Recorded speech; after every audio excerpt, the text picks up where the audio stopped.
people just do whatever, man. Some people will sell their own grandmother for something that they want. You feel me? Man, I'm back in traffic, y'all. My bad. I'm shooting a video Saturday, man. So you know what I'm saying? UPS just pulled up and dropped off all my Jordans. I mean, Mike Bibby, love you, Mike Bibby, Dane, King Don, man. I just got all these just signed for the box of J's, man. You know, man, he hit you with the exclusives, man. Mike Bibby hit you with the exclusives, man. Man, it's a family affair, man. You know, you gonna see him in the video. It's a family affair.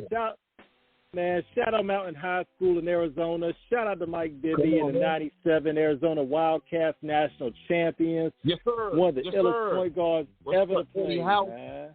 My nigga Dane, Hank, the whole squad, man. You know, man. Baby for life. I just got my box, man. I just got the box, man. It's a big box. I ain't even opened the box yet, B. It's a big box over here, man. For those that don't know, Mike Bibby's shoe game is legendary for what Jordan. Shout out to Jordan, Michael Jordan, the whole Jordan family. Man, I watched Mike throughout his career with his shoe game, man. That boy got some heat, man. Ooh. Hey, man, Lord look, man. Y'all go see. Look, I'm editing my documentary up right now. I'm gonna show y'all like from like 1994 to I stopped filming at COVID and I just picked back up. But I'm finna really show y'all some shit that niggas talk about they was doing. And it's gonna be everyday life. Niggas go really, it's like, damn, this nigga was doing this. Like, I'm just gonna just show niggas just like some shit I forgot I was doing. Niggas just was doing some shit, man. Just everyday shit, man. You know what I'm saying? Like, I'm finna just, man, like, come see what we've been out here really doing. You'll really see like some real life shit with niggas that are like my brothers, homie. You'll see like the growth of some real niggas that are MCs that's turning into some different things now, man. And y'all go out there and support my big brother Sibo, man. He doing different things. He got barbecue sauces. He's painting. Man, my nigga got so much shit going on, man. And just the way you support his music, support all his other business ventures as well. That's what it is, man. Yes, sir. To see that, man. And I was going to ask you too, because you know this is a relationship-based business. Like everything is based on relationships, especially that's how you navigate within the music business. How are you able to maintain and build bridges with, you know, a lot of Tupac's people talking about Sibo, Young Mouth, the Outlaws, and so on? Hey, just being a real one, you know. All them are family, homie. So, it ain't no trick. You just get in the studio and but everybody you name, relationships. We ain't never had to do no music. It was just we was friends.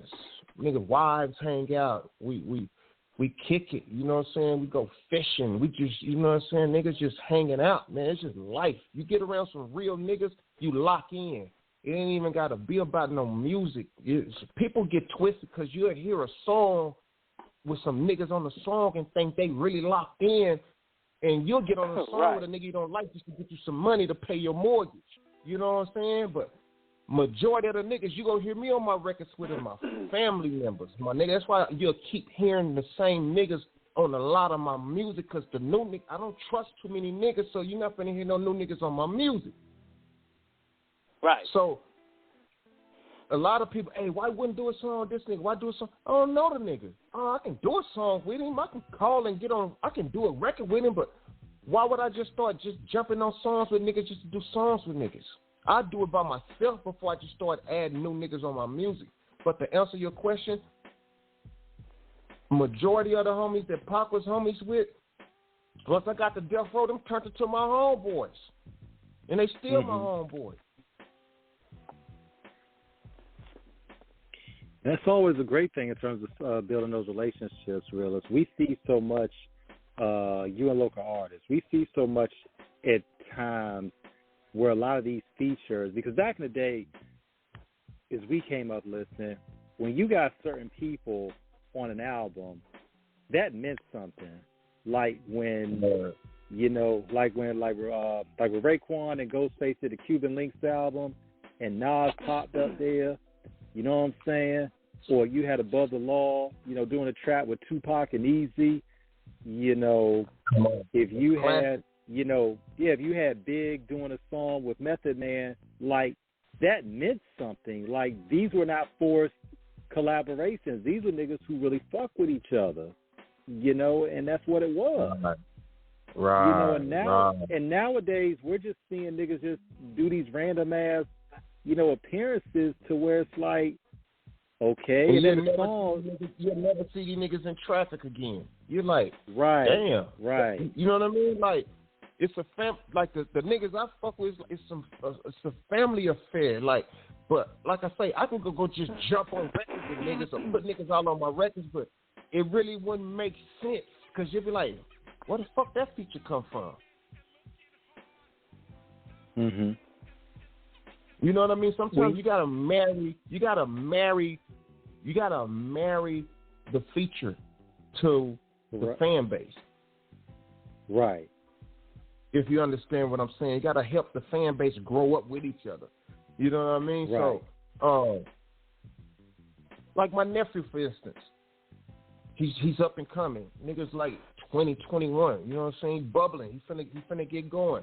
You know what I'm saying? So I'm not finna go try to start doing a ton of records with a 21-year-old nigga just because he bubbling.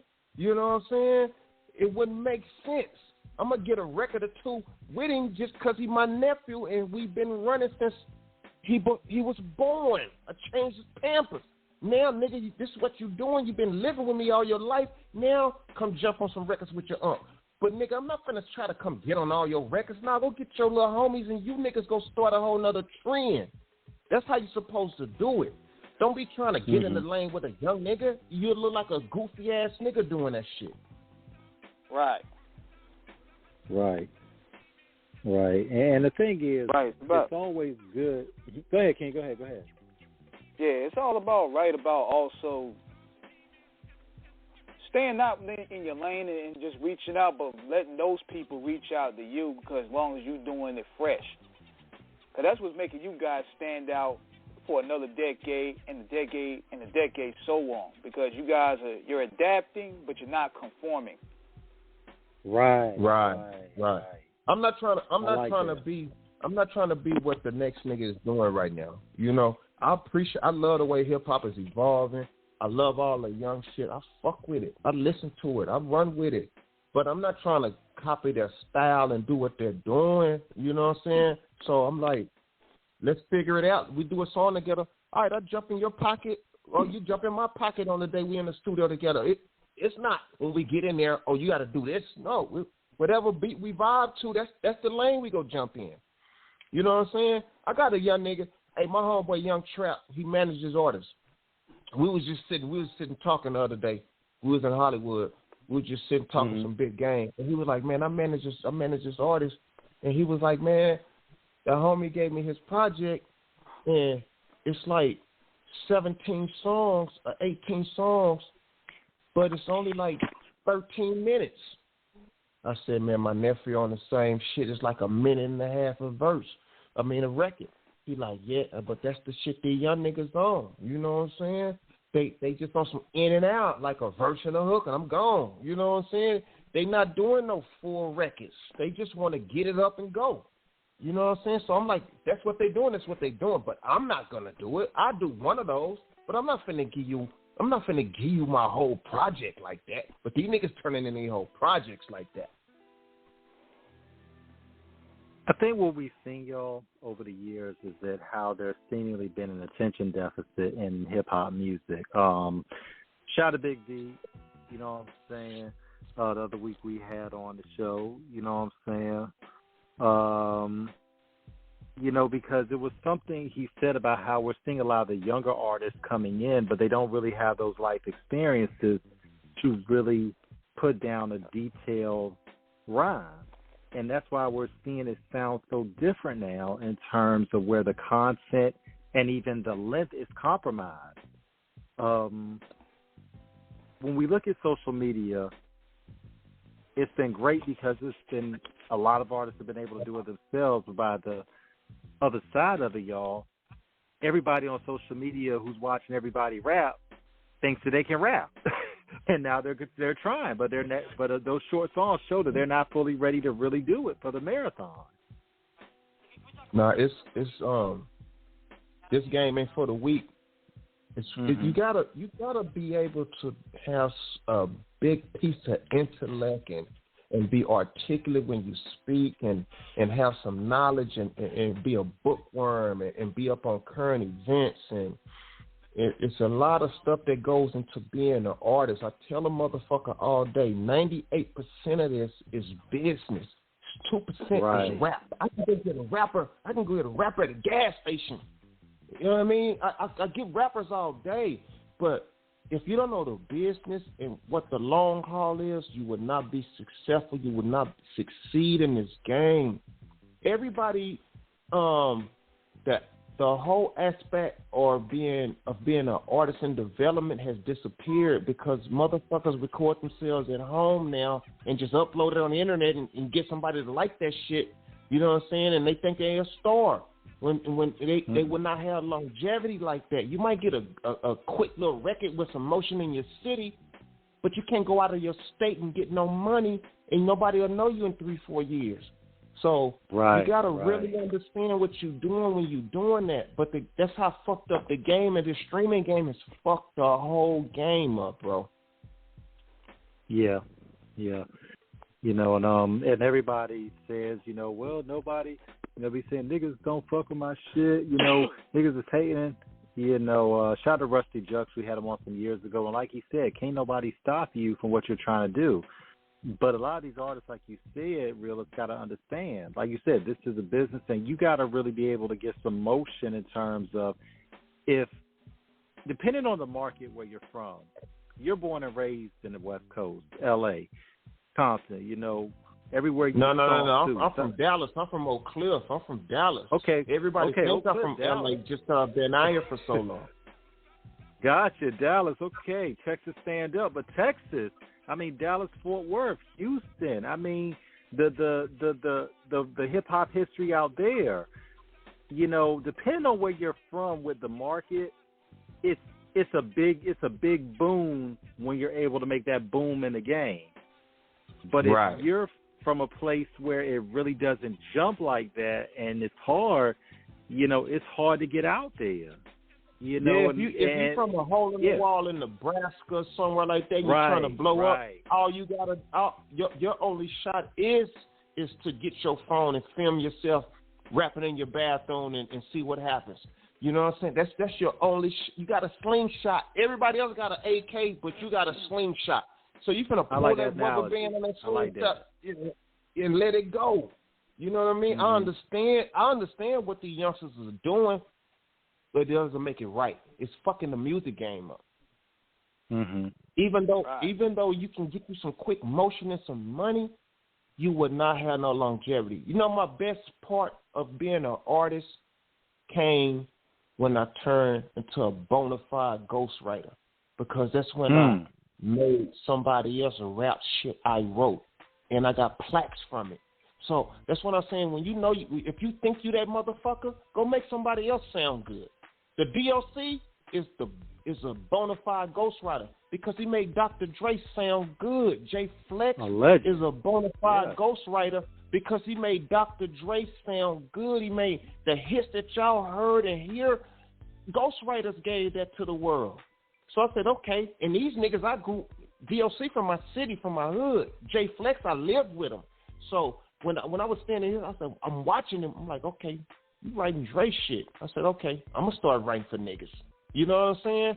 I'm going to do my own shit, but I'm going to write for some niggas too.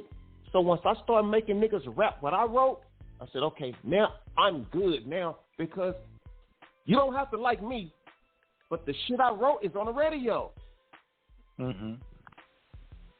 So you got to think outside of the box. Everybody want to be the star. You might not be the star this week or next year or the year after. Okay, I got a nigga that's a star right now that's on the radio. I write for him. Who give a fuck? The check coming to me. That publishing is everything. Yeah, when you start looking at it, when you start seeing the game, it's about checks and balances at the end of the day. Because just like I said earlier in the video, Music is 3% A lot of of it, niggas and that's the are fun in part. their own way, man. You can get in your own way. Get out your way. But a lot of niggas is doing it for some bitches and some pussy, man. You know what I'm saying? You're in your own way, bro. You know what I'm saying? You're in your own way, homie. You go smoke your money up with some niggas that's going to turn around and rob you at the end of the day, nigga. You know what I'm saying? You're trying to show out for some niggas. And when we think about the game, how is important, two things in terms of associations and patience. How important are those two elements to success? Of association and what? And patience? And patience, yes, sir. You got to have patience. Patience is longevity. Patience will get you through 2 weeks, 2 months, 2 years, 20 years, and everything after that. That's patience. And when you say longevity? Well, in terms of associations, in terms of who you deal with, watching the people around you. Association is your networking skills, your way to be able to articulate and jump in the room with anybody.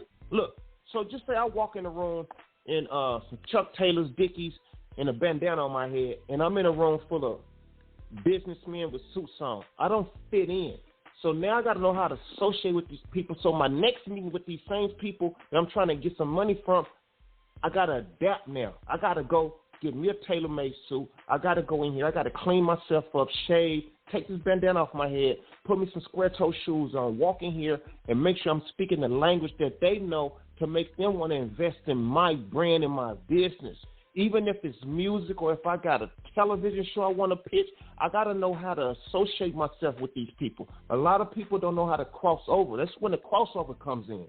You know what I'm saying? It's like, know what you're doing. You got to get that street shit. Know when to take that street shit out when you're trying to get some real money, homie. Believe me. I fucked up doing that early on. And the thing is, you can admit it from that perspective in terms of acknowledging the mistakes you make. There has always been a very distinct divide in terms of, and it wasn't always perfect in the game. You know, we saw stuff happen over the years where, you know, niggas didn't know how to separate it. But now we're seeing this more and more where niggas are really bringing the street shit on purpose into the industry. And nah, man, one of my coldest millionaires partners told me. He said, Realest, get rid of the entourage. So he kept every time I show, hey, Realest, get rid of the entourage. I'm like, huh? I'm showing up 20 deep every time I'm pulling up. Realest, get rid of your entourage. I'm like, man, nigga, stop hating. And he's just like, hey, bro. And then as soon as I start, you know, dropping anchor, more money, more business people. I'm showing up, you know, I'm less and less. Instead of 20, I got 10. Next time, instead of 10, I got 5. Instead of 5, I got 3. Instead of 3, I got 2. Then finally, when I'm just coming through just by myself, the intimidation factor was gone, and they just opened the doors up. You know what I'm saying? It's okay to don't forget about the homies, but you can't bring them to everything that you're doing, because it'll fuck the business up. Once you get the deal done, then bring the homies around. You know what I mean? Then start cutting the checks for them. You know what I'm saying? Let them know what they're there for. But you can't just fall in there 100 deep every time. I lost a lot of money like that. Believe me. And I think a lot of times did you learn that lesson? Now, did you learn that lesson being around doing your tender at Death Row? Because you guys used to be deep everywhere.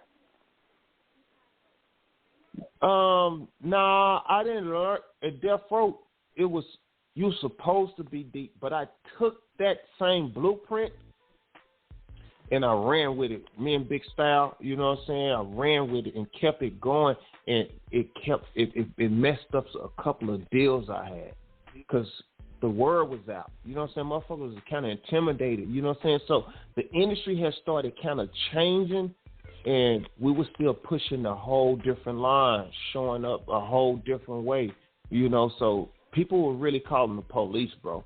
Motherfuckers will never understand. Motherfuckers was calling the police, bro. Niggas you never would think would call the police was calling the police. Oh, Lord. Yeah, niggas was calling police, man. But I think that's something too that everybody. And they supposed to have been the solid ones. Go ahead. And they supposed to have been the solid ones. On record. Nah, bro. Hey, man, I can tell you some shit, man. I got, man, some shit jumped, man. Nigga, I thought it was a solid nigga called the police on me, man. Shit. On me and Suge. Nigga, it's paperwork involved. Nigga, it's like, nigga ratted. I couldn't believe it. You know what I'm saying? Oh. Goddamn, a tear almost came in my eye. Nick called him. Yeah, but it is what it is.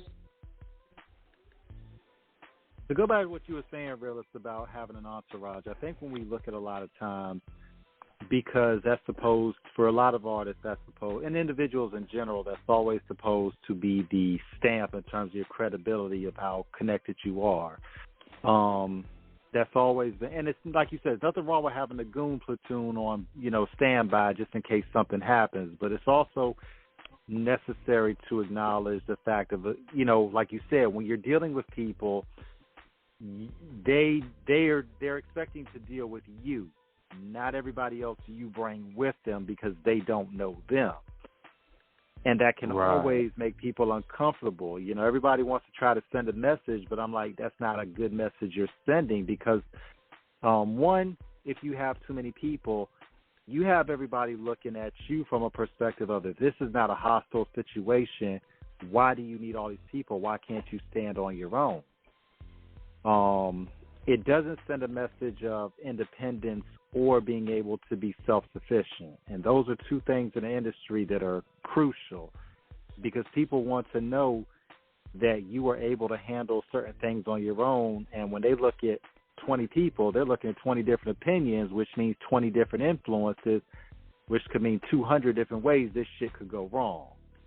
It can go wrong because you got 20 people going off 20 different highs. Everybody got a different kind of intoxication in them. So if I give a look to one of them niggas like, nigga, I ain't feeling this shit, they finna set it off. And like one of the caveats when I did that kind of kept a lot of shit kind of under control on some real shit though, is when I left Death Row and was pushing my whole other line, Reggie Wright was still with me at the time. And he level-headed. Reg had a level head. Reg was with the bullshit, but he was level-headed too. You know what I'm saying? So he had smart motherfucker, dog. You know what I'm saying? Smart motherfucker. He knew, but he was with the bullshit because the niggas that was with us, mob homies. So, he couldn't tell niggas don't get down, but he'll be like, hey, woo, you know what I'm saying? But on what you saying, bro, you gotta have a level-headed nigga in your camp that's gonna kind of slow some shit down. If not, everybody crashing out going to jail. And that's key because like you said, there's a time for war, and there's a time to understand what the war entails, because you can't have a situation, because it is true, when you get angry, your emotions take over, and that can lower your intelligence because you're acting off of that immediate emotion. You gotta protect your income. This is one thing I tell these new niggas: protect your income. Who is making the money for your whole crew? Make sure he never have to be in the middle of the gunfire or anything. But these niggas want to always jump out there. Oh, nigga, I'm with the business. No, nigga, get the fuck out the way. You the money maker. The money making don't even need to be around none of the shit. Because once you go, everybody gone. And half these niggas ain't none of the business attached to the other niggas. So once he gone, it's over with. Right. Yeah. That's why so many.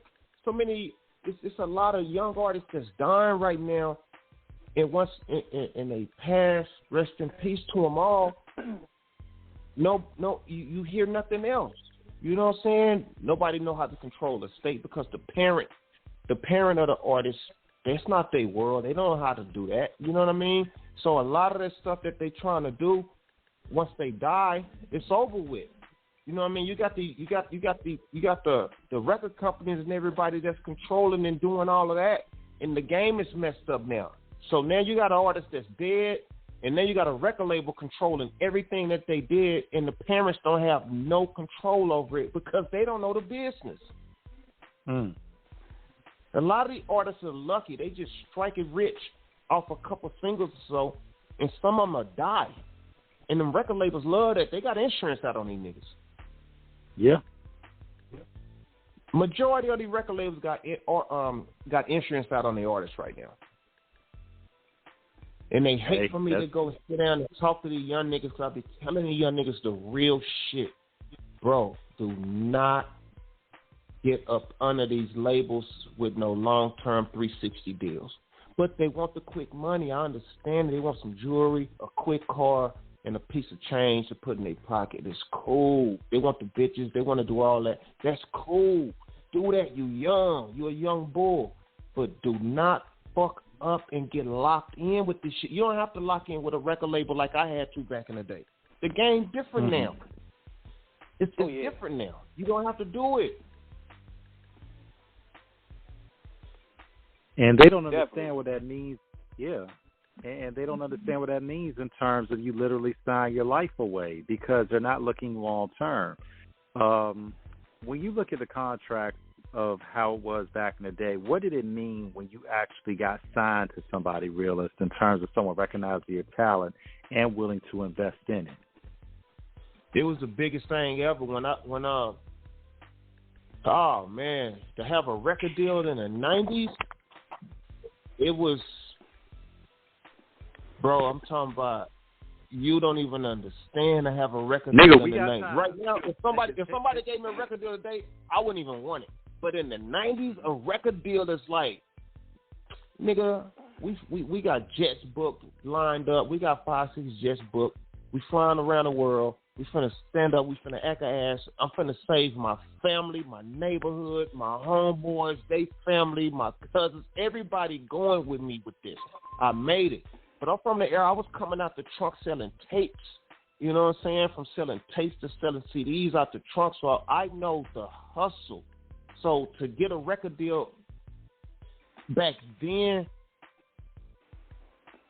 I'm saving generations. Grandparents, great grandparents, I put kitchens and new furniture and all that when I was a teenager. So record deals back in the 90s is totally different than now. It's totally different. But I know they're doing it now, but they're doing it on a whole nother level. They're getting more money now. Back then, it was trapping. It was still drugs involved when I was getting a record deal. You know what I'm saying?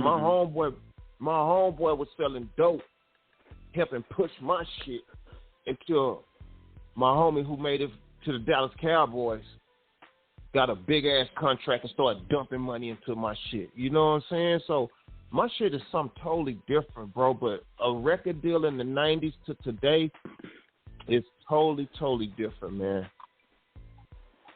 Especially back then when you signed the Death Row Records, which was I would say this, the Chicago Bulls of the 90s in terms of dynasties, the New York Yankees. Yeah. It was like that type of dynasty because it's a part of that lineage. Yeah. One of the things when just like Chicago, my favorite player, basketball, Michael Jordan. All right. Second in line is my homeboy, and I love him, man. And to me, he was a fantastic point guard, Mike Bibby.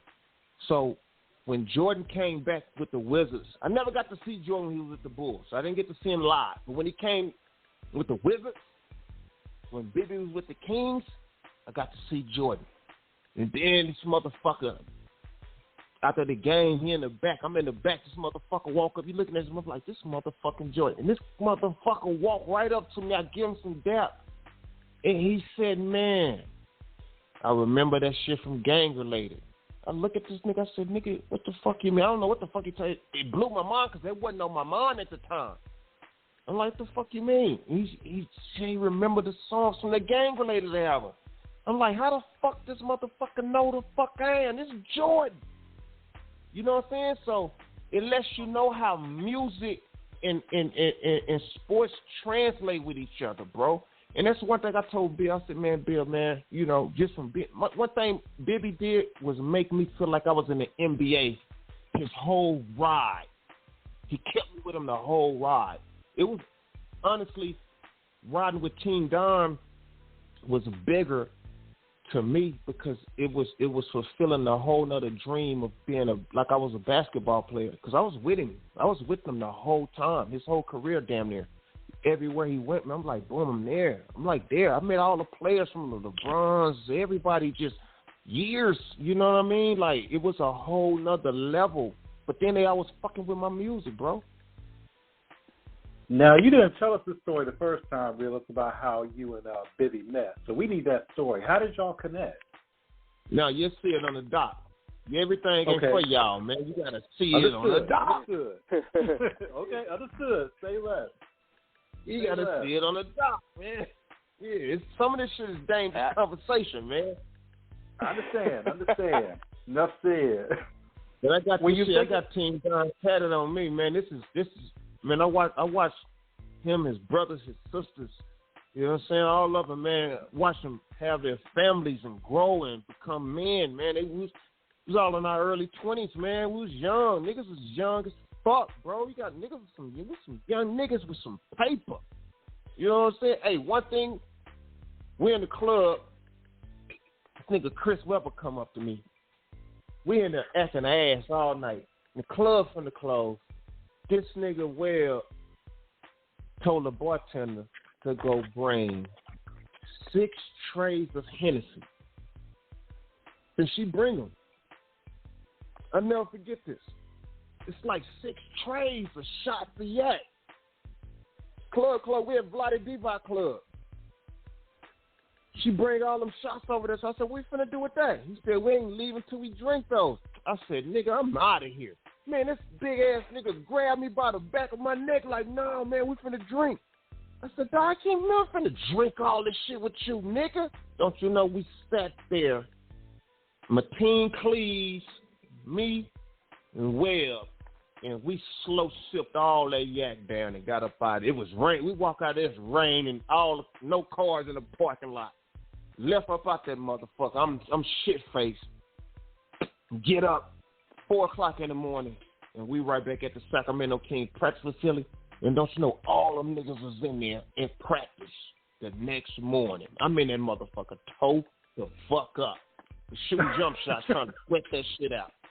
I said, man, how the fuck these niggas do this shit?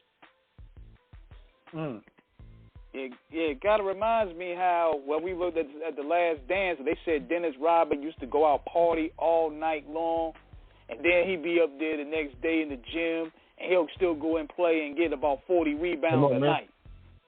That's the worm. The worm from my neighborhood in Oak Cliff.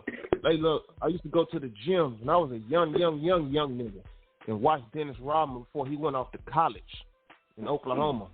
I used to watch him in the gym when I was a young nigga. I watched Dennis Rodman when I was a young nigga at Beckley Sainer Gym.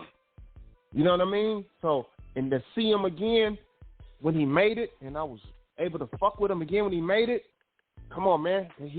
Dennis Rodman, a Dallas nigga, man.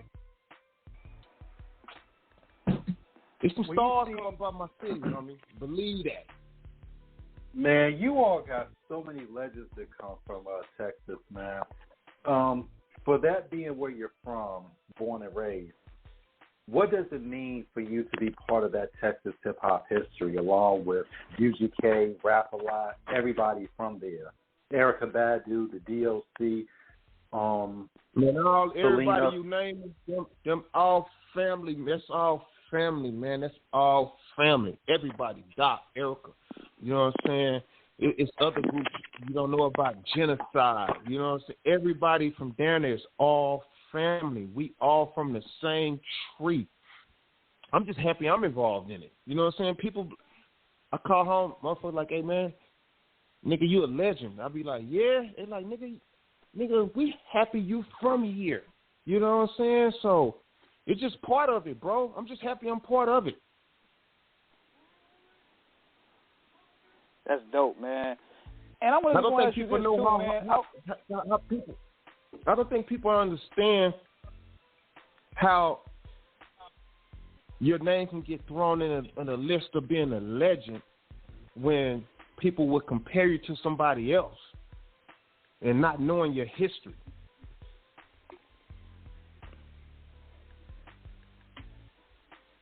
You know what I'm saying? Mm-hmm. Yeah. When you think about the industry, the history, how important is it for artists to make music that they know is going to last as opposed to something that is just going to be fleeting? Let me say it again.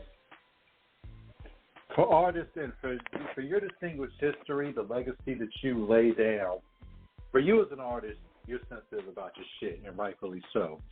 You went in with the intention of making an impact that would be indelible. Right. If you could talk to a lot of these young artists today about what they're going in and try to contribute to the game, what would you tell them in terms of making sure that they contribute something worthwhile and lasting? Bro, they have to have some knowledge and some intellect about how the world is moving. You got to turn into a teacher and a scholar when you're talking. You can't just be a dope dealer on every rhyme. Even Jeezy switched up and started teaching niggas. You know what I'm saying? You can't trap it all the way out, bro. It's not gonna end right. You know what I'm saying? You got to be able to talk to the youth, and then you got to talk to the elders as well, bro. Because everybody who you talking to are gonna pay attention to what you're saying, homie. Believe me, I know. Believe me, I know.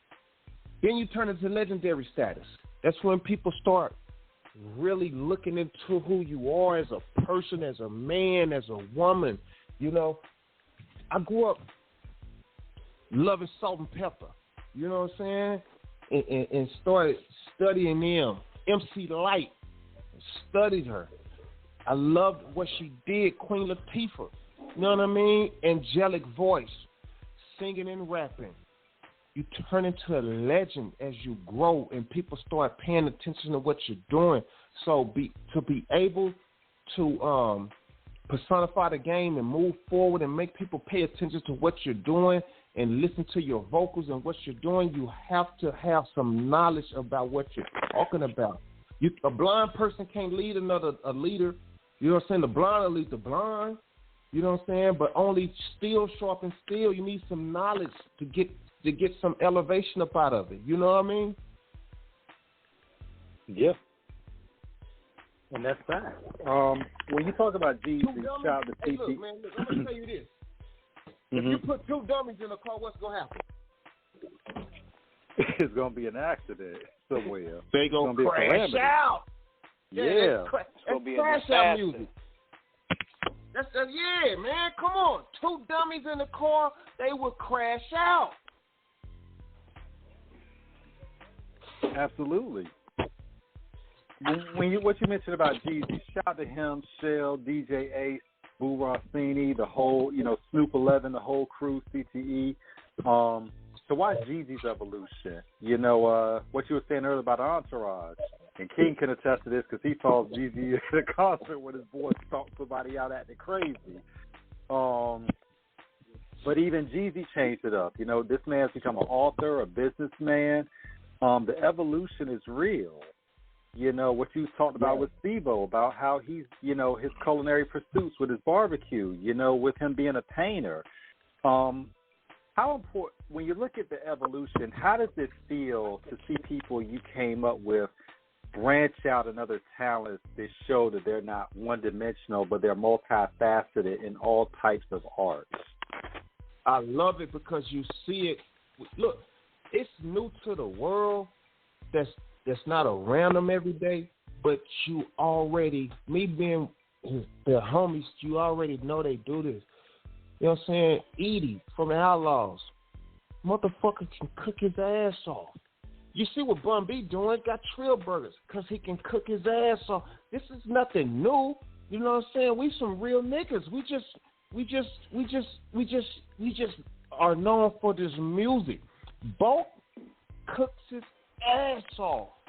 This is just early. What y'all seeing right now with him with the painting and just the cooking or making some fucking barbecue sauce, this is just the prelim. So, I mean, wait till the game start. It's over with. You know what I'm saying? Like, Edie, you see Edie right now, he got a book, Street Fame. Y'all go support that. But, bro, that's prelims. That's some.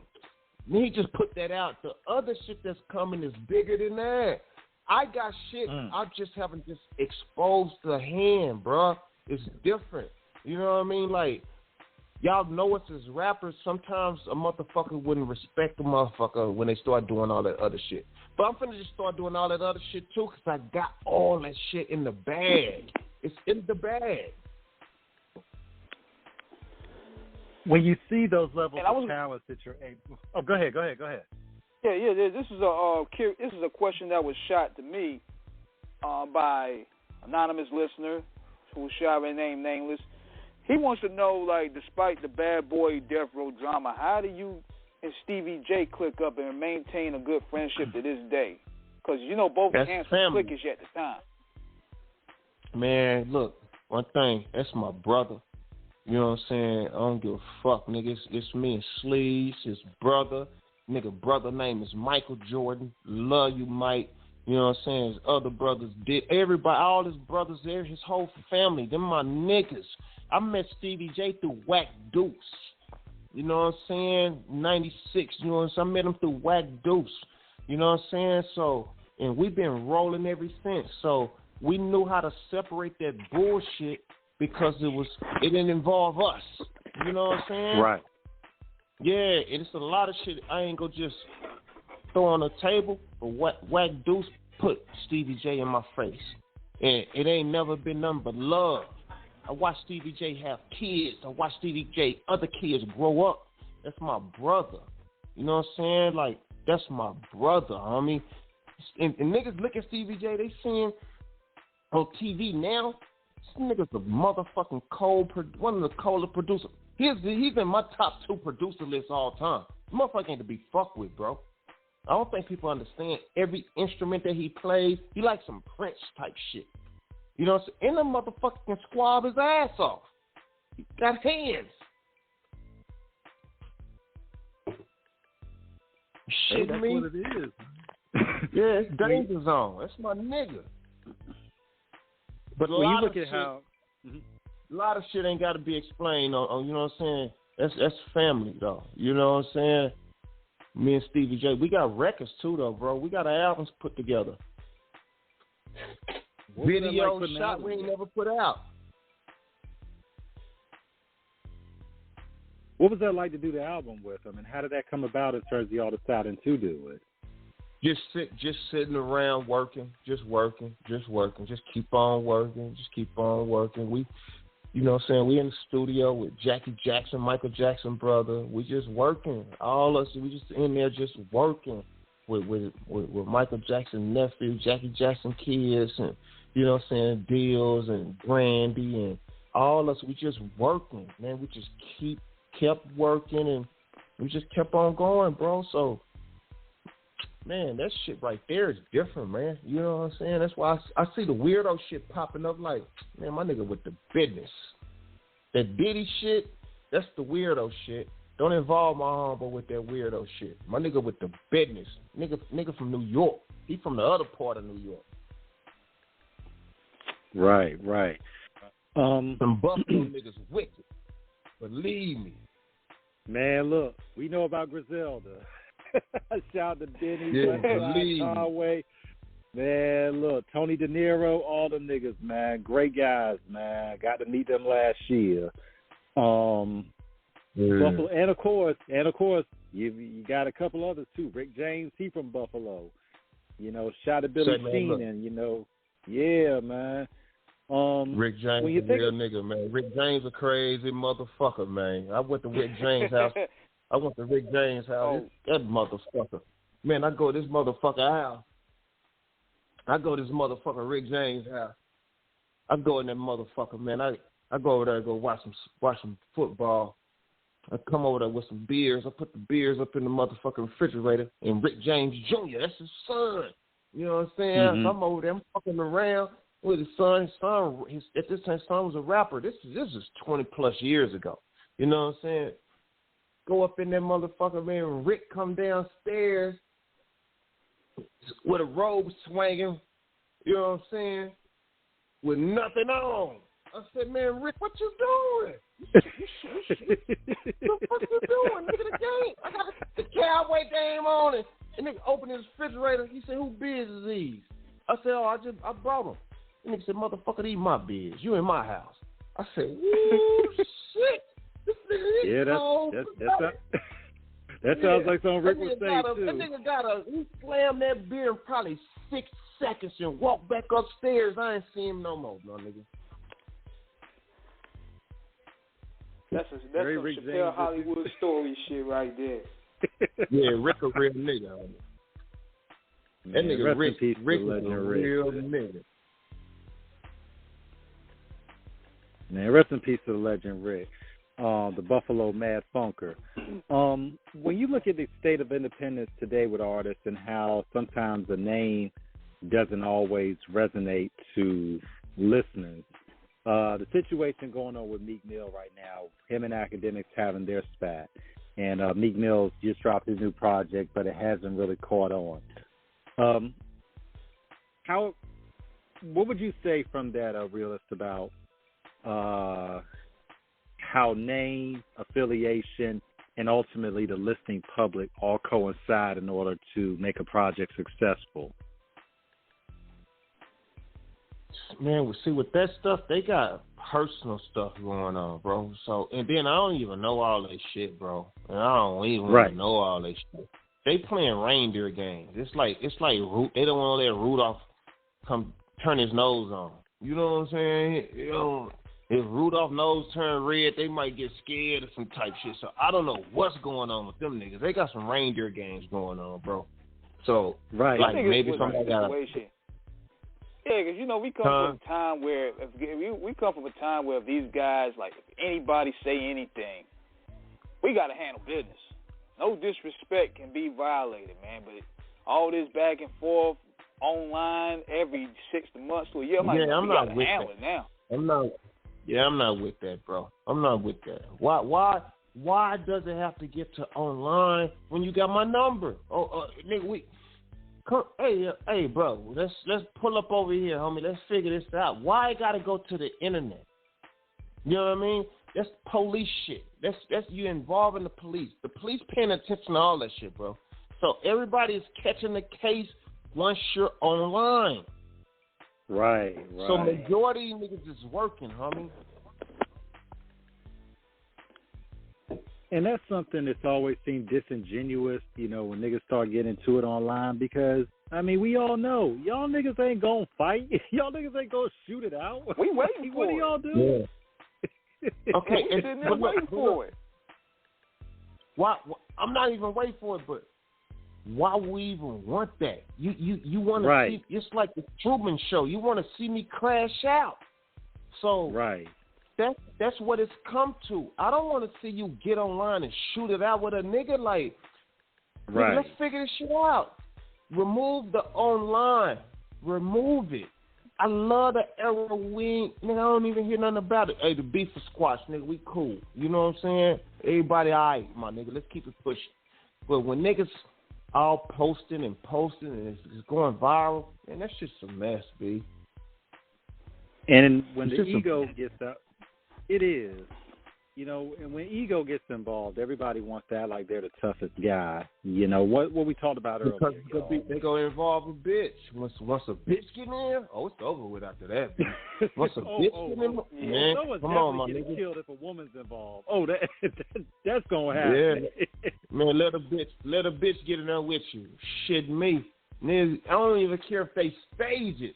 Nigga, I'll tuck your bitch up under the covers with me with no shirt on and make you think that bitch with me at night. Nigga, you gonna shed tears all night. You gonna wake up mad. You gonna try to come shoot the block up. Yeah. Hey, you know what? But I That's know a good niggas that do segue. it. We talking about Young niggas will do that shit, homie. Young niggas do it, homie. They'll go give a bitch $500. Hey, come lay in the bed right quick. And woo. I've watched it happen, bro. I watched it happen, bro. And niggas will wake up ready to crash out. I got your bitch. And then she just did it to get a quick $500 to go get her hair done. Yeah, that's how it is. This is actually a good segue. It's actually a good segue because, you know, you made a recent transition to podcasting. How's that going for you? Are you continue still doing it? You got any other future episodes you're working on? Man, I slowed down right now. You know what I'm saying? Because I'm trying to get a whole nother lane going right now. Me and bro still trying to figure some other little things out, but we just kind of pumped our brakes on that one right now. Understood. When you think about everything you've done and get into podcasting, of course, the documentary, how does it feel to have the outlet and the resources to tell your story your way and not have somebody else doing it? Only you can tell it. How can let me reverse that to you. So just say something happened to you. I can't tell motherfuckers what happened to you. Only you can tell it. Right. You know what I'm saying? Right. If you're still alive, you got breath in your body, and you got the wherewithal to get the information out there, it's best that you do it before somebody else does it and you pass, especially if you're a public figure. So I'm like just taking everything in control on my side to really just push the initiative to just do it on my own, just do all of my stuff. So all of my documentary stuff, I'm just really just doing it all myself. I'm just, you know what I mean? I got the homegirl DMX editing everything, and me and Big C Style, we doing our own shit. You know what I mean? We just really pushing our own shit right now. And the best thing about it, using all of my own fucking music. I ain't clearing shit from nobody. I'm using my own music. I got all my own pictures, all my own footage. I got some real fly crazy shit. The shit that's gonna fuck everybody up is where the lies in hip hop were told. And I'm gonna say this, and I'm not gonna get all the way into it because I'm not here to start no bullshit. Understood.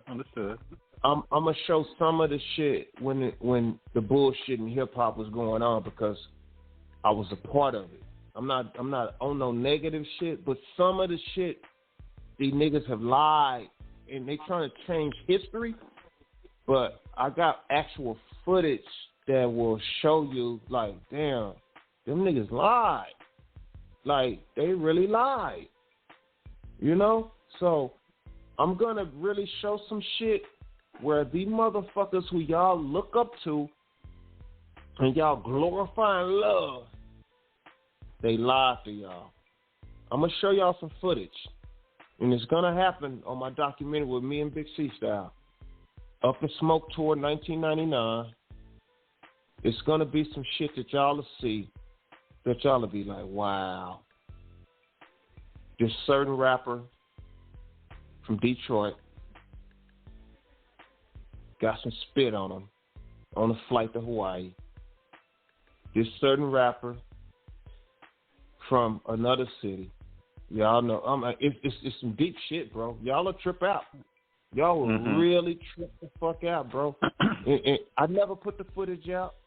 It's gonna come out, man. You know what I'm saying? Me and Big Dog working on some shit, man. Big Style. We finna really, really fuck the game up.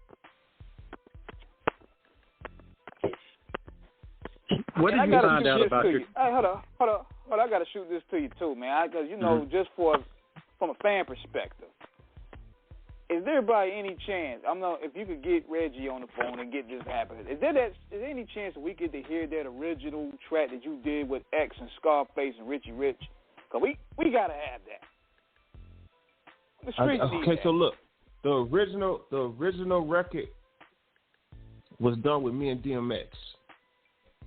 And then Leo Cohen, Suge spit in Leo Cohen's face. So we had to scrap that. So Suge was like, hey, who else you want to put on the record then? Fuck that nigga, woo. You know, I'm from Texas. Face my nigga. I'm like, shit. And at that time, nigga, in my mind, a Bay nigga in my head, the coldest nigga on the you know what I mean? Richie Rich is my nigga.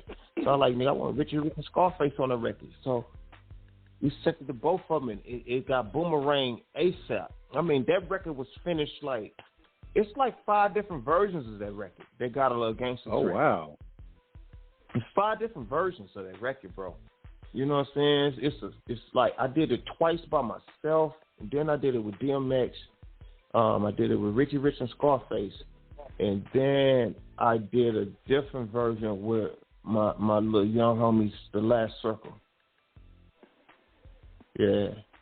And then, you know, Jewel wasn't on it the first time. Then Jewel, rest in peace, she's on it. Daryl Harper did the beat. You know, he produced a lot of the Machiavelli on some Machiavelli shit. You know what I'm saying? That was a cold record. Man. But it was originally DMX. And the reason, the day I did it with DMX had me on some groupie shit at first, and I just had to understand that's just how that nigga got down. I go pull up on him in Santa Monica. The nigga doing his photo shoot. He in there smoking and drinking the whole time. I'm like, damn, man, how this nigga gonna do this record? He's just taking pictures. But he didn't even know that day me and Reggie had, Suge had built DMX a lowrider with his dog Boomer on the trunk, spray painting on the trunk. So we pull up with the tow truck with the lowrider, all white, 14.700 spoke Dayton's on it. You know what I'm saying? Boom, we pull up. X didn't even know it was out there. We go in to go get him, bring him outside, hydraulics on it, everything. Showing him how to hit switches in the parking lot and everything, man. He's like, you know what I mean? He couldn't believe it. We out there fucking around having fun. So Red's like, real, stay here, fuck with him all day. I fuck with him all day, all night. Studio book. I'm like, my nigga, let's go get this record done. X fucking with that car, and he's taking pictures and doing his photo shooting, smoking weed and drinking. I'm like, nigga, let's order some food. Ain't no food in there, nothing. It's just drinking and smoking and him fucking with that lowrider. Finally, we get the record done. It's not till like probably 8 in the morning. I'm burnt the fuck out. I'm toe down. You know what I'm saying? My verse already on there. And this is 2-inch reel days, bro. You know what I'm saying? Oh, wow. This ain't no Pro Tools shit. We on 2-inch reels. Man, this nigga running that motherfucker and get the acting, barking and doing all that shit, and I'm like, man, this nigga finna say some old crazy ass, goofy ass shit, man, and fuck my whole record up. And he went in that motherfucking acted so cold blooded, and I said, damn, that shit was hard as fuck. And I had to go hurry up and get to the airport and catch the flight to go see Suge the next morning. But it's the morning already. Boom. Me, Reg at the airport. Go see Suge. Whoop. I said, man, the nigga did the shit off the chain. He's like, yeah, me, Reg, Leo Corn. Boom. Reg and, Suge and Leo Corn get into it. Spit in his face. I couldn't believe it. Boom, we get back. Red's like, man, real, we can't use that record. I'm like, nigga, after all this shit I just went through, nigga, fucking with this shit, nigga, you serious? Hey, but look, one of DMX's last interviews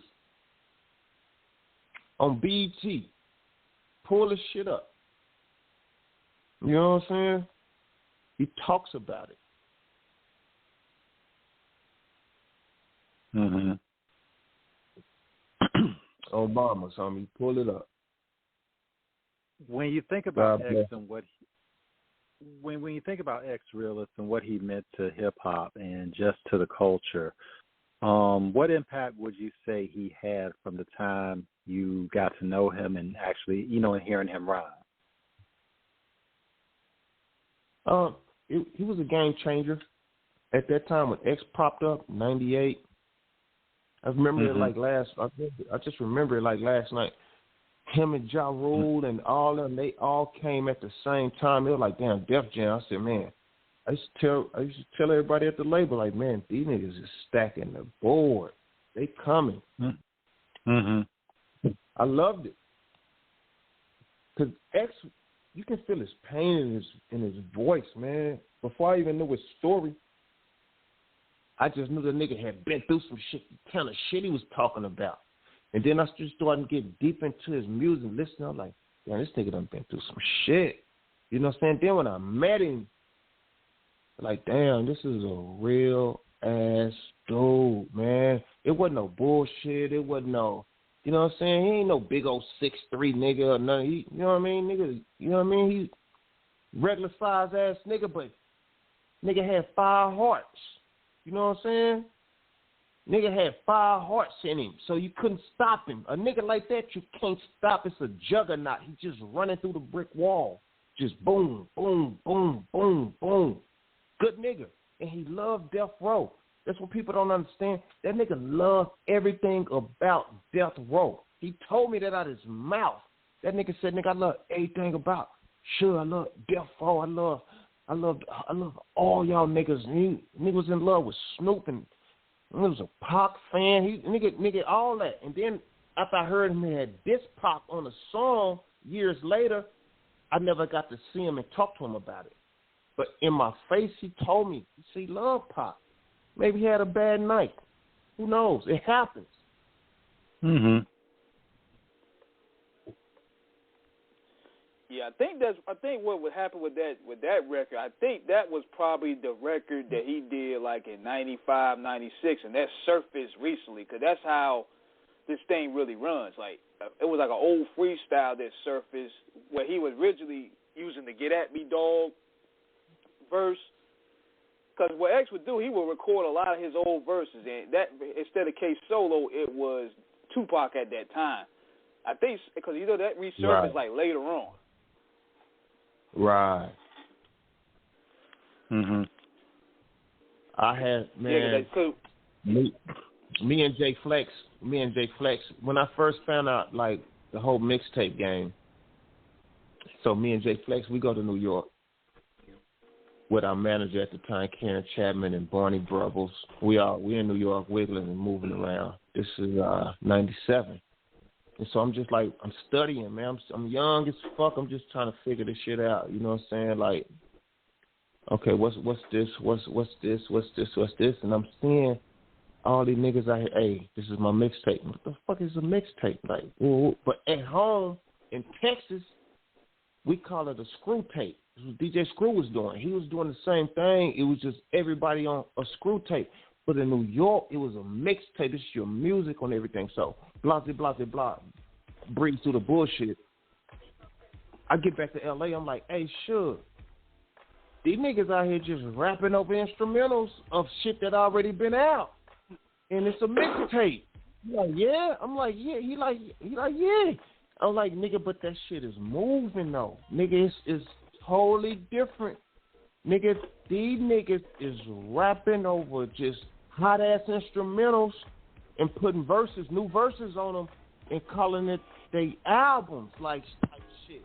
And he's like, nigga, that's what it is? I said, my nigga, that's what's going on right now, bro. We just got home from New York, nigga. Them New York niggas, that's what they doing. And he was like, what? I'm like, yeah, that's what they doing. So, boom. Me and Jay Flex, I'm sitting down with Flex, and then, boom. Me and Flex go to Chicago. We go sit down with Farrakhan, all us, OFTBs, and it's a big-ass hip-hop summit at Farrakhan house. You know what I'm saying? And Farrakhan telling niggas to put this whole hip-hop album together, and we go turn it in for profits and this. And I'm looking, I'm like, man, nigga, is we really doing this? And even Jay Flex will tell you this shit. Nigga, Flipside stood up and said, man, we not doing that shit, nigga. I'm Farrakhan in my neighborhood. You know what I mean? So we get back to L.A. again. I said, I gotta start fucking with that shit them New York niggas doing, or I'm gonna get left behind. So I go tell Suge again, I said, say, my nigga, these niggas is really out here fucking with this shit, bro. They rapping over instrumentals. He said, look, fuck it. Start rapping over Death Row instrumentals. that we already blew up. I'm like, is that right? He's like, yeah. I said, smooth. So you know me, I started running over all kind of Death Row instrumentals and just redoing them. None of it ever came out, though. So I was finna catch a different wave way in the 90s. And Suge was like, just rap over the Death Row instrumentals instead of you using their instrumentals, because at that time, in his mind, in which it was true, the Death Row instrumentals was the hottest instrumentals that nobody had ever used, and he only had the clearance to them. You know what I mean? Mm-hmm. Right. Real nigga shit. Right, and plus that was the big assets, because the same way Lyor blocked the record that you did with X, a lot of them labels, considering that they were scared of them, they were probably gonna put the block on licensing their music as well, and create that domino effect. Exactly. Real nigga shit. When you think about that time, Realist, in terms of what Death Row meant in terms of just being that juggernaut, I mean, just what did it mean to be there and to just know that you were on a team that was really with it from all aspects? It was the best feeling. But when you're there, you don't really know, because so much pressure, man. It was a lot of pressure. It's a lot of people that's trying to get their shit done. So, you know what I mean? You can be a goldfish in the ocean when it's a lot of sharks in there. So you go turn into a shark, or you go just be that goldfish that get eaten up. You know what I mean? Because even the females, R&B to rappers over there, they pushing their line too, though. So you got to get in there and get going. So, I mean, MC Hammer had his shit going. Danny Boy had his shit going. You ain't finna come in there and stop their motion. You know what I'm saying? Rage had her shit going. You ain't finna come in there and stop her motion. Shit, you know what I'm saying? Dog Pound got their shit going. You ain't finna come stop their motion. You know, everybody had their motion going on at that time. I'm getting pieces and bits where I can get pieces and bits on. So I figured out where I can go get my shit done at.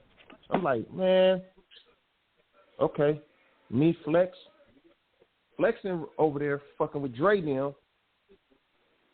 I'm finna go record my shit over here, Laylaw Studio. So Laylaw would let me come over there and record my shit over there with him. Rest in peace to Laylaw. Boom. My manager, Karen, she would take me to Ladera Heights, the QD3 house. I'm going to go record shit at QD3 house. Boom. All right, cool. Barney. I'm finna go to Barney house. I'm recording shit at Barney house. Boom. So all of my shit, I'm jumping around getting 10 records over here, 10 records over here, 10 records over here. I'm not competing over there at Can-Am. Y'all can have that. Boom. I'm getting more done over here than y'all doing. What? You can go sit at Can-Am for a whole week and get a verse done. When I'm jumping around over here, I'm getting 7 records done in 2 days. So you do the math. You know what I mean? And that's how I made all my shit. That's how I recorded enough. So that's how I got all my shit on the gang related. At first, I was trying to get all my shit on the Gridlock soundtrack. It was so many niggas turning in and shit, I couldn't get nothing on there. So, boom, I'm like, okay, Flex, I love him so much because he let me put my shit on his shit to get it on the gang-related album. That's how I got 2 records on the gang-related album. It's because of that. Dope. That's why I love Flex, man. Flex didn't have to do that for me, my nigga. You know what I mean? I got platinum up all this shit because of this nigga, homie. You know what I mean? Yeah, because that pressure, man, because you guys are coming in like as a new class, like, excuse me, like the Top Dogs and yourself and the Lil C Styles and basically a new class, and you guys got to hold up to that pressure. Now, how much material do you think you have over there that hasn't been released? Hold on right there. Hold on. Let me see. Hold on.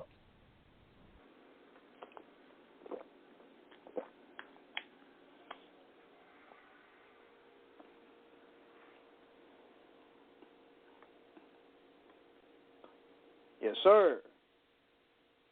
Man, absolutely, man. Look, we're on Off the Cuff Radio right now, kicking it with the Realest on this magnificent Monday night, man, live and direct. Shout out to all of our listeners listening. King, we getting some stories here, man. All I gotta say is wait the documentary gonna sound interesting. Man, that documentary gonna be dynamite, man. Man. Yeah, just the stories alone, you could just imagine. But I mean, being in that time, man, and to see everything go and develop like it has, you know, yeah, we here. Yeah, so I just, I had to tap into my hard drive in my phone and look. I got 136 songs I recorded over there, bro. Oh, wow. That's what's over there. That's what they have that them cocksuckers don't even know how to officially just put out. There's so much hate over there. They could have been put that shit out, bro. It's 136 songs that's recorded over there, bro. Man. But that shows you never slowed down on creativity. 136 songs. But you know what? That 136, it might be skewed because the reels would have songs on the reels that wasn't even labeled the correct way. You know what I'm saying? Mm-hmm. Just say one reel can have 3 songs on it. It could be mislabeled. But just label-wise, it's 136 records. So we're looking at probably Miss Reel. How many songs do you think were on each reel, possibly, just on a rough estimate? 3, 2, some 1. You just never know. And then some were mislabeled. Just say some of my songs will be on another artist's reel, or another artist's song will be on my reel. You know what I mean? It's just if we share the session, if I went in the studio at 12 noon and I left at 6 p.m. and I still had some time on my reel before they just took that tape off and put another tape on, they'll record that artist on that same reel, but then label it the correct way. It just depends on who the engineer was. You had a lazy, fucked up engineer and didn't write everything down back then, it was a mess, bro. Man, so that's gonna be in 100. You know what? What's interviewing people that worked at that label at that time period and do have that tenure, they said so like you had to be I hate using this term, standing on business, because if you ain't standing on business, you got fucked over, your songs got fucked over, and that was an important part behind getting your business handled over there. Yeah, but not only that though, bro. It was just a lot of people didn't understand business, dog. You know, I ain't gonna shit on nobody or nothing like that, homie. It was what it was. Even the people who was conducting their business didn't really know how to handle business, dog. Because now in foresight, when I look back on it and just really see like who I was conducting business with at that time, now that I do a lot of this shit all on my own, they didn't know what they was doing, bro. It's a lot that goes into doing this shit, bro, and a lot of people really don't know how to do a lot of this shit. It's a lot of meticulous shit, homie. You know what I mean? And then once you get 2 steps into it, something else might pop up, and a lot of people are just shut down and be like, oh, I'm not fucking with that shit. I don't even feel like dealing with that no more. So they'll just leave it alone. You know what I mean? You got to know how to troubleshoot and go in depth and just keep going and going and going and get the job done. You got some people that'll go step 1, step 2, and be like, oh, man, I'm not fucking with that no more. Fuck that. You know what I mean? So that's when I tell you, 98% of this is business. It's only 2% rap. I can get a rapper at a gas station and make them sound immaculate. But I want to know, can that rapper at the gas station do business? These new niggas don't even know how to write in cursive. That scares the fuck out of me. Yeah. Now, how you sign your check, nigga? You don't even... I just met a nigga, grown-ass, real young nigga, who don't know how to write in cursive. How the fuck you sign your check? Nigga, what the fuck you doing, nigga? You got a stamper in your phone or something, nigga? What the fuck you doing? Yeah. Like the fuck this shit is goofy, bro. On these dudes, they'll have their guardian do it. Yeah. Nigga had their guardian do it, homie. And then next thing you know, they complain about, man, I got messed over my contract. You let your guardian handle it, man. He could have contract. Hey, man, look, the Most High don't make no mistakes, man. The Most High don't make no mistakes, bro. So, look, I got 5 minutes left. Okay. What I want to do, I want to let y'all know, my album Under Pressure dropping next week on the 15th. I got Hattie Racks from New York on there. I got Seabo on there. I got Technic from Long Beach on there. I got my homeboy Cash on there. You know what I'm saying? I got Oso from Long Beach. I got Big C Style Jr. on there from Long Beach. You know what I'm saying? I'm really on here. I got the homeboy C's from San Diego. Production by my homeboy Fifth, my homeboy Keys. Production by my homeboy Barney. Barney is all over. Dion Monique is on there on vocals and production with Barney as well. It's a three album project. This is the first album. It's vinyl getting pressed. It's CDs for overseas. Overseas still buying CDs. So we shipping CDs overseas. But we pressing vinyl, everything. It's a real rock and roll type gangsta project, man, that everybody, I think they gonna figure it out and fuck with it, man. Then I got the show in Montana on April 26th. You know what I'm saying? DJ Who Kid on the ticket, man, DJing a set. It's gonna be, man, look, man, I'm making some noise right now, man. You know what I'm saying? My homeboy Parlay Store, we out of here. We finna make some real noise. That's what it is, man. No doubt, man. No doubt. And also, big shout out to Lope the Smoke for pulling up. Absolutely. Yeah, man. What's up, that homeboy, man? Like I say, man, that crazy ass motherfucker pulled man. up in the thank you, Smoke. Yeah, I brought Smoke hey, back much on for a love, little y'all. bit. Hey. Yeah, much love. I appreciate y'all. It was dope hearing all them, all them stories, real, man. You know what I'm saying? Especially, man, I want to hear that DMX joint, bro, on the real, man. And one more thing, with that 3 album shit, if you got any any spot, man, for your boy, holla at me. I hop on that shit real quick. Ain't nothing but love, man. I'm talking about fast, huh? I'm gonna be on quicker than quick, bro. I'll get in my car right now, drive down to LA and see your ass. You already know, man. Shit. Yeah, that part. It's all the way up for the gangster love. God bless. I appreciate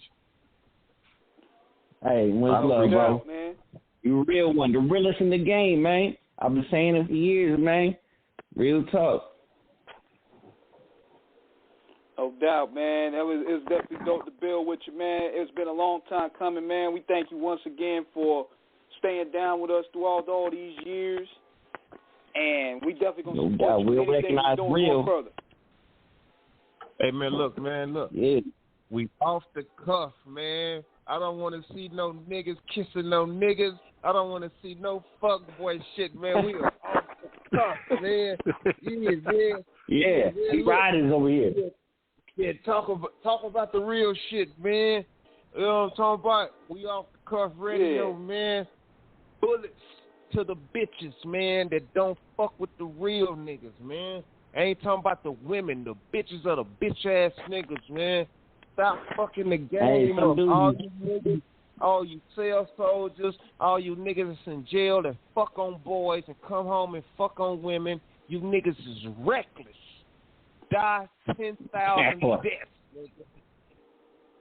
Yeah, you niggas got no room. You got no room outside with us, homie. All you niggas that's in jail fucking on boys and then come home and start fucking on your women and having babies. You niggas is fucked the game up. That's why look, niggas don't understand why the game is fucked up outside right now. It's y'all niggas. Y'all niggas are fucking the game up. Y'all been fucking the game up. Y'all think that shit's sweet. That shit is fucked up, my nigga. And we off the cuff for real. Gorilla. Nigga, we don't co-sign that shit, homie. That's the devil in you, homie. You know what I'm saying? You niggas got bad energy, my nigga. Ain't nobody fucking with this shit, it's all good vibes over here. Yeah, you need niggas that bad meat. Yeah, you niggas with that rotten meat. You know what I'm talking about? Get the fuck out of here with that rotten meat. Yeah, for real. Fuck out of here. So we about to be up out of here, man. We thank you once again. We shout out to everybody that tuned in to tonight's show. Be sure to support the Realest, the documentary, new album coming. Everything. Come on, man. Under Pressure, man. The album Under Pressure coming, man. March 15th. Under Pressure will be out. Come on, get a dose of it. Hey, that's what's up. Day after my birthday, too. Yes, sir. Yeah. To it. And we out. All right. Peace. One love.